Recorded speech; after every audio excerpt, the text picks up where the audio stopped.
warahmatullahi wabarakatuh. Halo sahabat Ina, kembali lagi dengan aku Isna di channel YouTube Inspirasi Pena. Nah, kali ini di channel YouTube Inspirasi Pena kita mendatangkan seseorang yang luar biasa yang mungkin sahabat Ina sudah sangat tahu ya, dan juga sudah banyak membaca buku-buku dari karya beliau ini. Di sini ada Mas Fibrika Ramadan. Oke, siang ya. selamat siang ya. Nah, silakan untuk Mas Fibri menceritakan kondisi saat ini, sedang aktivitasnya apa, bagaimana kabarnya, dan juga sedang sibuk apa. Oke. Silakan.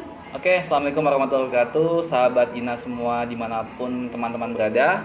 Perkenalkan, nama saya Muhammad Syahfibrika Ramadan. Nama pena saya Fibrika Ramadan.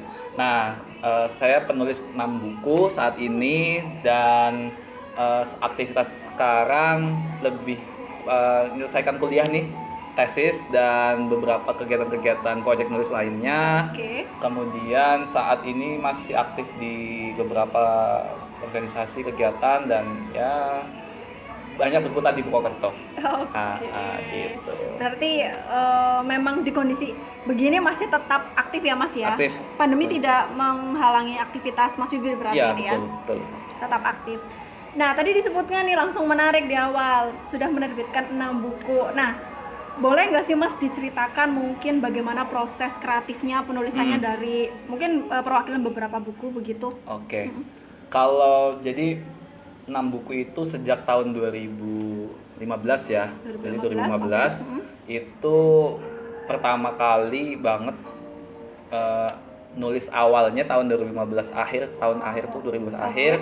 Kemudian terbit pertama kali tahun 2016 awal dan itu pun karena keinginan saya sendiri, jadi saya menerbitkan sendiri indie gitu ceritanya.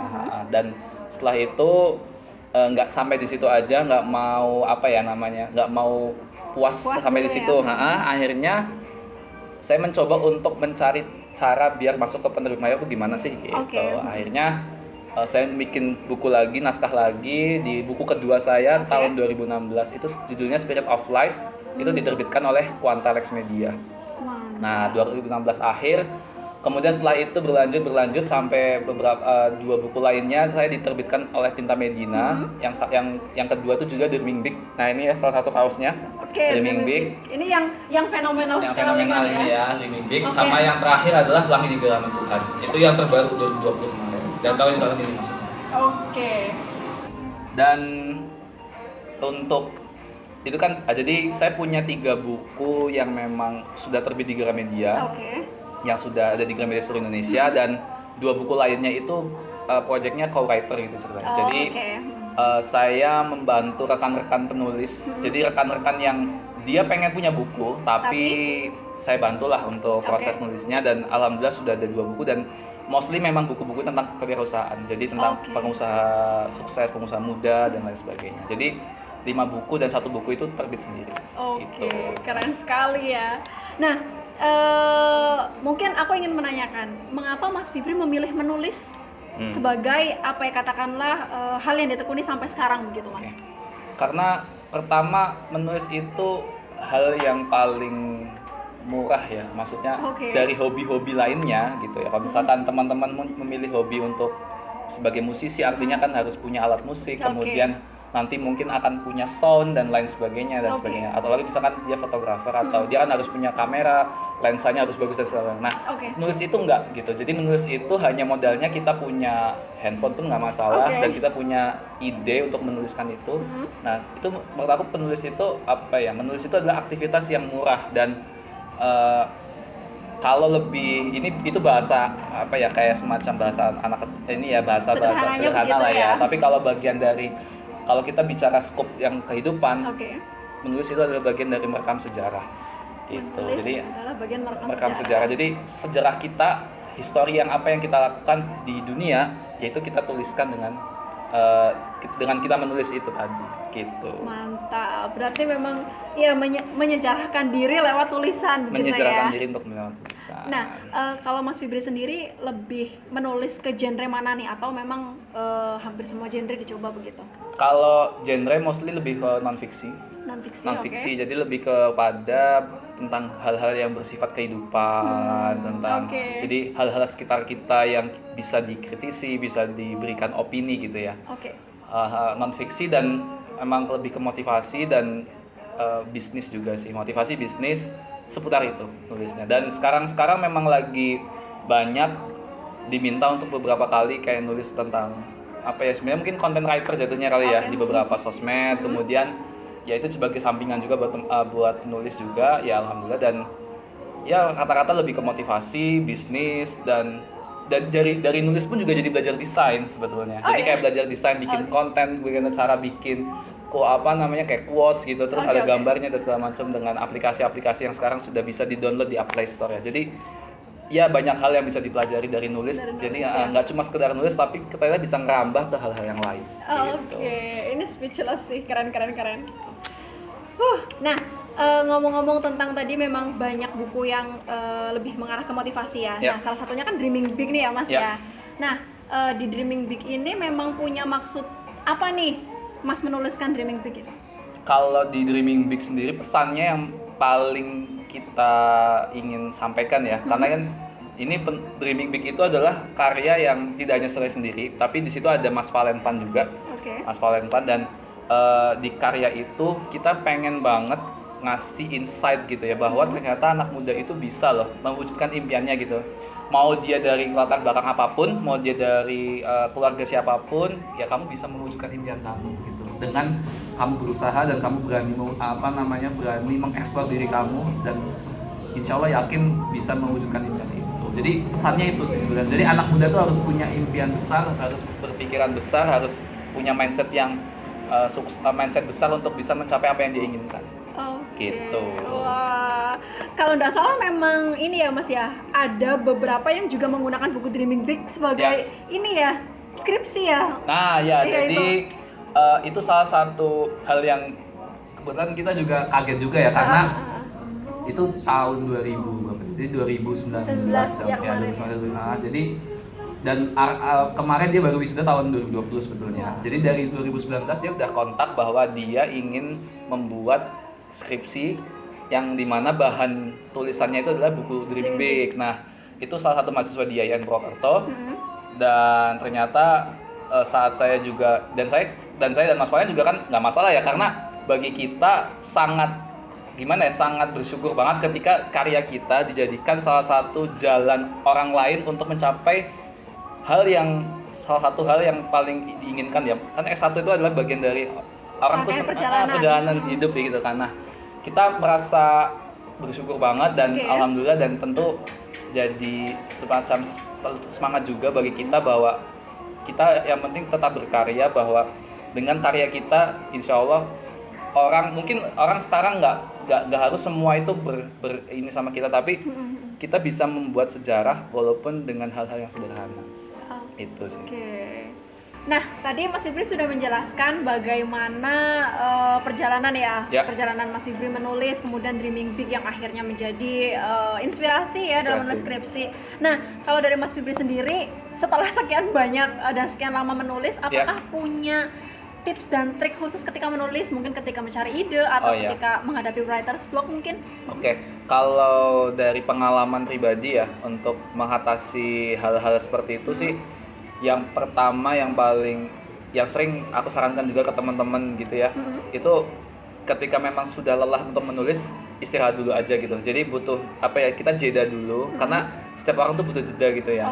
Nah, kita jeda, kemudian kita alihkan ke ke hobi-hobi yang lain. Misalkan suka nonton film kayak, atau misalkan gitu ya. Yang intinya di luar dari menulis itu, supaya kita punya pikiran yang fresh kembali gitu ya. Itu yang pertama. Kemudian yang kedua, kalau misalkan writer's block nih, itu lebih ke kita memperbanyak membaca literatur gitu ya, literatur apapun, dan mengusahakan untuk tidak mengkotak-kotakan buku yang dibaca. Nah itu ya, jadi gini, misalkan kayak kita seorang non-fiksi nih, bukan berarti kita nggak mau baca fiksi, kita nggak mau baca puisi, enggak. Jadi kita sebaiknya itu membaca semua karya supaya kita punya insight gitu. Jadi kita punya, ternyata kalau fiksi itu begini ya, ternyata kalau puisi itu kata-katanya harus gini-gini. Nah jadi kita jangan mengkotak-kotakan itu ya, itu yang kedua.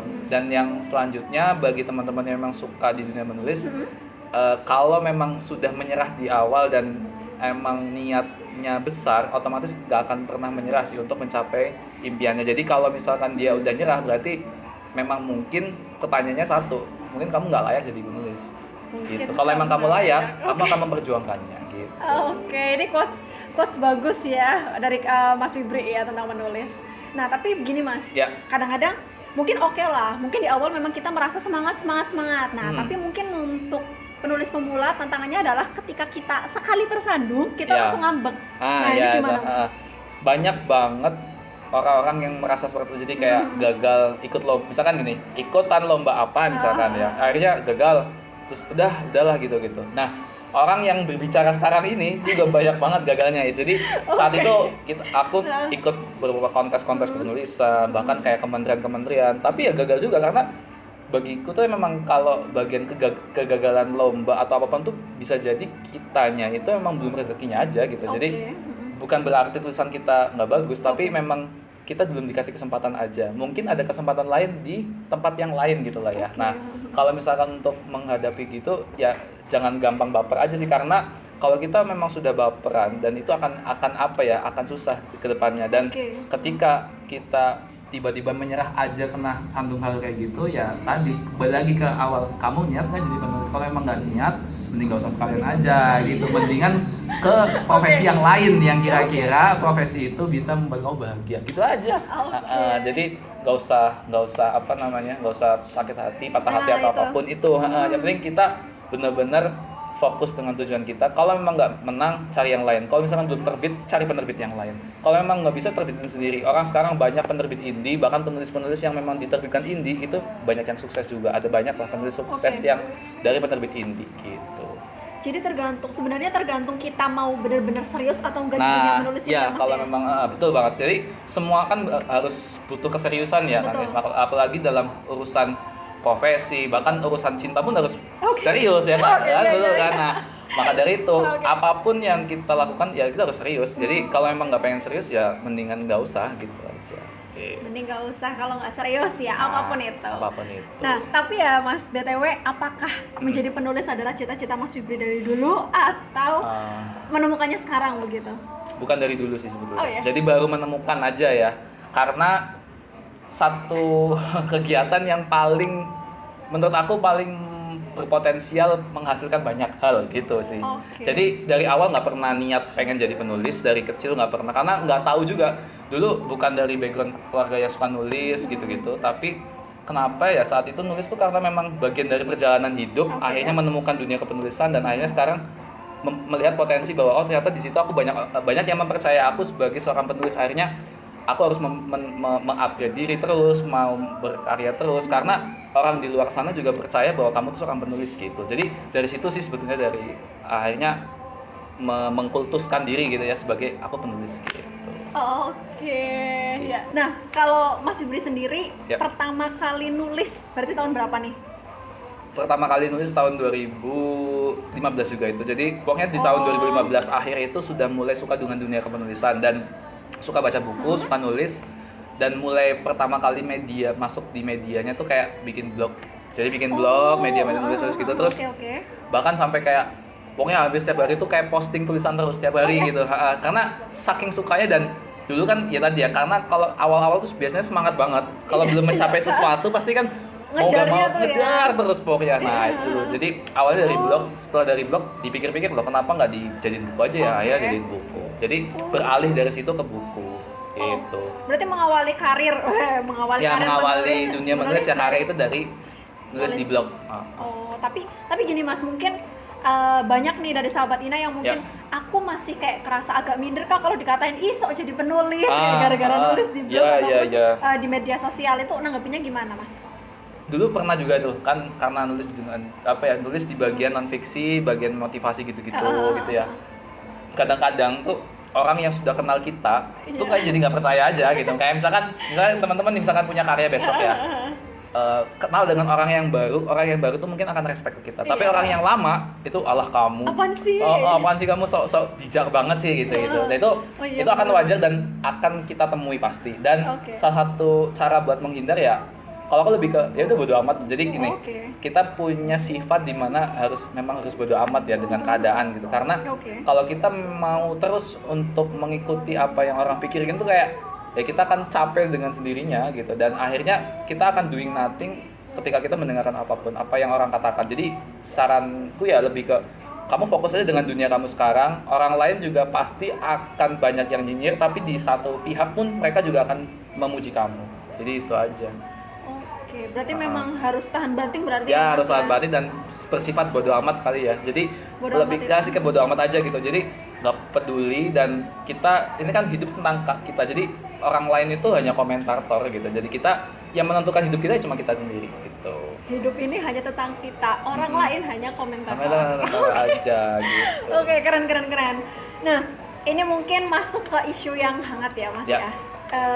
Mas Febri nih sebagai penulis milenial begitu, Ya. bagaimana menyikapi kasus-kasus terkait plagiarisme, apalagi maksudnya tentang lomba-lomba begini memang banyak sekali hal-hal tentang Ya. plagiarisme, Oke. sensitif sekali.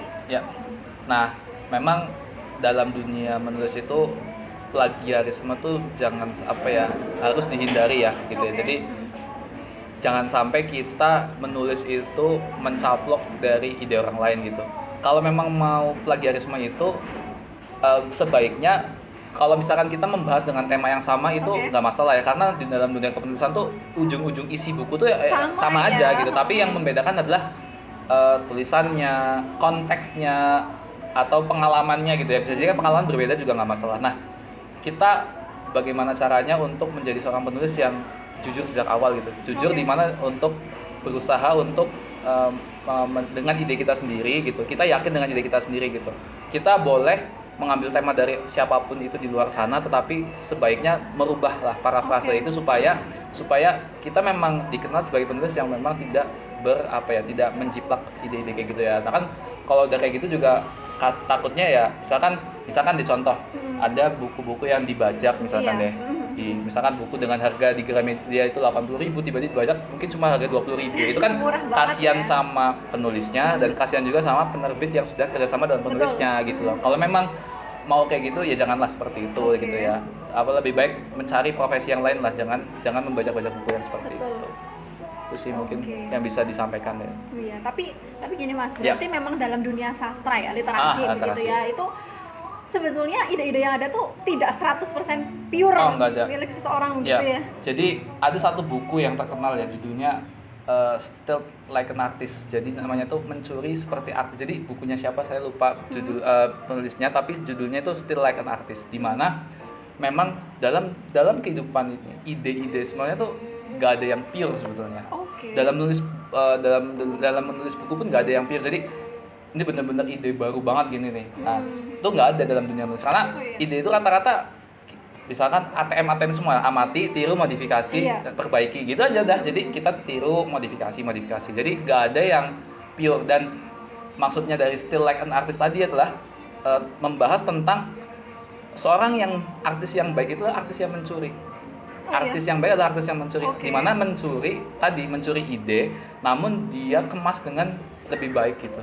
Jadi Lebih menarik ya. Lebih menarik konsepnya. Jadi nggak cuma sekedar kan, oh dia tulis buku ini nih, aku coba pelajari, dibaca bukunya. Oh ternyata kayak gini ya. Aku membahas dengan sisi yang lain. Atau kita mengcounter buku yang itu kan itu nggak masalah. Artinya itu jadi bagian dari ide dong. Betul, Seperti itu. betul. Nah jadi itu maksudnya. Jadi kalau misalkan menjiplak itu janganlah 100%, tapi kita harus tahu temanya. Oh, dia temanya kayak gini nih. Nah, tapi kita perbaiki dengan cara-cara yang lain atau tadi ya dengan berdasarkan pengalaman yang berbeda Betul. atau konteks yang lain. Jadi jangan sampai dengan 100% jiplak kayak gitu tuh nggak bener banget. Gak bener lah. banget ya. Gitu. Karena ya Mas sendiri sebagai penulis, ide itu mahal ya. Ya, ide itu mahal Prosesnya gitu. Proses dari mencari ide itu kan juga mahal ya gitu. Nah, itu sih. Oke, mantap. Nah, mungkin gini Mas. Ya. Mas kan kalangan penulis milenial ya, katakanlah ya, era-era sekarang Ya. begitu. Nah, Mas sendiri bagaimana pandangannya terkait literasi di dunia milenial sekarang? Oke. Kondisinya mungkin. Kalau sekarang yang saya lihat itu malah justru semakin menggeliat di bagian apa ya, mereka lebih suka mencari platform-platform nulis gitu, dan mereka mengekspresikan dirinya sekarang di situ gitu. Dan blog sekarang mulai ditinggalkan ya sekarang ya, jadi orang beralih, anak-anak muda sekarang beralih ke platform yang memang khusus untuk menulis gitu, kayak misalkan ada beberapa ya, ada Wattpad dan segala macam itulah ya. Nah, yang fiksi di sana, ada yang non fiksi. Nah, dan sekarang apalagi dengan sosial media, mereka udah bisa bikin sendiri ya. Jadi bikin platform mereka sendiri di Instagram, di Facebook atau dimanapun, mereka sudah bisa menulis gitu. Jadi literasi anak muda sekarang sudah mulai shifting. Tetapi untuk orang yang membaca buku itu masih agak berat untuk pindah dari buku biasa pindah ke electronic book ya, karena betul. Orang tuh lebih nyaman ketika buku fisik. Dan bahkan orang tuh kayak ada ya pernah cerita, saya tuh sangat senang dan sangat suka mencium buku baru. Jadi kayak buku baru tuh kayak gimana gitu rasanya, jadi kayak bikin ketagihan apa gimana ya gitu. Senang. Nah, kalau misalkan elektronik buku kan kita setiap hari harus lihat layar dan mata kan sudah capek gitu. Nah, ternyata memang kebiasaan itu sulit untuk berubah. Namun platform sekarang berubah. Nah, makanya tapi yang pasti mau tidak mau, suka tidak suka itu kan berubah nantinya. Maka dari itu teman-teman penulis juga mulai beralih, yang tadinya nulis di buku biasa sekarang ke electronic book, dan penerbit buku sekarang juga mulai beralih dari mereka menerbitkan buku fisik ke electronic book. Dan bahkan sejak pandemi ini ya, jadi sejak pandemi ini penerbit itu mulai menurunkan produksinya, mengecangkan ikat pinggangnya, karena memang kalau teman-teman lihat, Isna juga lihat ya, banyak buku-buku di Gramedia itu mulai banyak diskon. Banyak banget. Yang artinya benar, itu buku sudah mulai menurun peminatnya, karena daya belinya karena ya tadi dengan adanya pandemi kan orang berpikir untuk gimana caranya saya bisa survive ke depan. Survive aja masih untung lah bahasanya. Ini tahun ini bisa hidup aja dah. Sangat alhamdulillah banget gitu. Bisa hidup dan gak gila. Gak gila gitu. Nah, apalagi akhirnya orang mulai nggak baca buku, dan akhirnya daya belinya juga menurun. Nah, akhirnya penerbit mulai menurunkan produksi dan akhirnya mengalihkan ke electronic book. Dan bahkan kalau 3 serangkai sendiri ya, 3 serangkai itu sama sekali tidak menerima, saat ini belum menerima. Kemarin saya nanya langsung sama editornya, nggak menerima. Tapi kalau Quanta itu nerbitin tapi electronic book, dan itu juga membatasi juga untuk tidak menerbitkan banyak, terlalu banyak ya. Ya, karena buku-buku yang sudah ada itu stoknya masih banyak dan harus habis, itu gimana caranya kan. Makanya itu jadi itulah peralihan seperti itu. Maka kita sebagai penulis juga harus mulai cekatan dan mulai mengikuti gitu ya, mau tidak mau dan suka tidak suka. Dan teman-teman yang sudah berjuang di sana, mulai dari menulis di sosmed dan ya teruskan aja, karena memang biasanya penerbit juga akan melihat track record kita di situ. Jadi kalau misalkan semakin teman-teman banyak menulis di sosial media, maka kemungkinan besar penerbit akan melirik itu akan semakin besar juga. Oke. Jadi memang peralihan ya Mas, dari buku fisik ke kemudian ke electronic book itu memang ya mengikuti dengan adanya zaman gitu. Meskipun kadang-kadang mungkin untuk pecinta-pecinta buku seperti yang Mas tadi sebutkan merasa kehilangan. Jadi bahkan masih suka membaca buku fisik ya, dan orang apalagi tokoh-tokoh sekarang, tokoh-tokoh di Indonesia itu kan pasti punya perpustakaan pribadi di mana tuh buku-buku tebel-tebel, dan mereka memang suka koleksi itu karena memang buku itu ketika buku fisik itu akan lebih bersejarah gitu lah, daripada kalau PDF kan bisa hilang ya kan. Misalkan kita beli ya tiba-tiba gimana, tapi kan artinya kalau buku fisik itu bisa ditemukan cepat gitu. Ketika HP ini rusak atau apa kan ya kita nggak pernah tahu. Jadi itulah salah satunya, dan mungkin akan bergeser, tapi ya kita sebagai penulis tetap ngikutin, tapi pembaca juga masih tetap ada yang suka dengan buku-buku fisik. Jadi ya mungkin menyeimbangkan lah ya kalau misalnya bagi teman-teman di penerbit terutama gitu. Oke, berarti memang harus menjadi penulis pun harus ada strateginya ya. Harus ada di masing-masing era, masing-masing. Ya, kita masuk ke era apa dulu nih? Kalau misalkan zaman dulu kan berarti yang nerbitin bukunya, kita nulis buku tuh dicetak dulu, di print, kita bawa ke penerbit, kemudian ditawarkan mau nggak gitu kan. Nah sekarang via email udah bisa, kita nggak perlu cetak tebel-tebel gitu ya. Itulah perubahan-perubahan, dan kita harus tahu gitu aja sih. Dan kalau kita nggak ngerti, kita sebagai penulis juga harus mengikuti zaman dan setidaknya mengerti itu. Jadi kita ngerti etikanya aja gitu ya. Kalau misalnya nggak ngerti etika kan susah. Apalagi sekarang penulis muda memang apa ya, mungkin kalau aku sendiri ya Mas yang Ya. melihat dari perspektifku di zaman-zaman pandemi seperti ini semakin banyak muncul penulis-penulis muda yang apa ya, ingin menekuni begitu. Ya, karena Mas mungkin dapat banyak sekali apa ya, masukan atau mungkin banyak yang akhirnya Mas, aku ingin mulai menulis bagaimana gitu sekarang atau bagaimana? jadi sejak rame-ramenya pandemi Maret kemarin, ya berarti ya. Maret-April itu memang beberapa kali saya juga sering ngisi online tentang kepenulisan gitu ya. Betul. Nah, dan memang orang yang tadinya sekolah, kemudian sudah di rumah aja, sekolahnya sekolahnya online, kemudian mereka mencari kesibukan nih. Iya. Ada yang jualan lah ya, ada yang bertanam, cocok tanam, ada yang menulis. Nah, mereka ini ketika gak ada kegiatan di mana-mana akhirnya menulis, dan dari menulis itu mereka akhirnya mulai ikut-ikut kelas kepenulisan. Iya. Terus ketika udah ikut kelas kepenulisan akhirnya dia mulai mencoba untuk menggunakan sosmednya untuk menulis gitu. Bahkan mereka kadang-kadang ada juga yang membuat second account gitu Iya, ya. Jadi khusus ya. second account khusus untuk nulis gitu. Karya Jadi mereka. karya mereka. Jadi memang unik-unik sekarang tuh anak-anak teman-teman Gen Z lah ya. Iya. Nah, itu dan ternyata memang salah satu dan mereka antusiasnya gede banget sih untuk belajar nulis itu, dan mereka mau belajar karena terpaksa tadi, karena keterpaksaan di rumah aja bosen, kemudian mereka beralih ke dunia kepenulisan. Dan ya jadi salah satu hikmah juga ya buat teman-teman yang yang tadinya mungkin nggak suka nulis tiba-tiba jadi suka nulis ya. Jadi hikmah buat mereka, akhirnya mereka menggeluti di bidang penulisan. Nah, mungkin pandemi ini sedikit memberikan manfaat ya, memberikan gitu. hikmah gitu ya, Ya, hikmah jadinya begitu. Nah, tapi versi Mas Fibri sebagai penulis, apakah pandemi ini juga membawa berkah untuk Mas Fibri?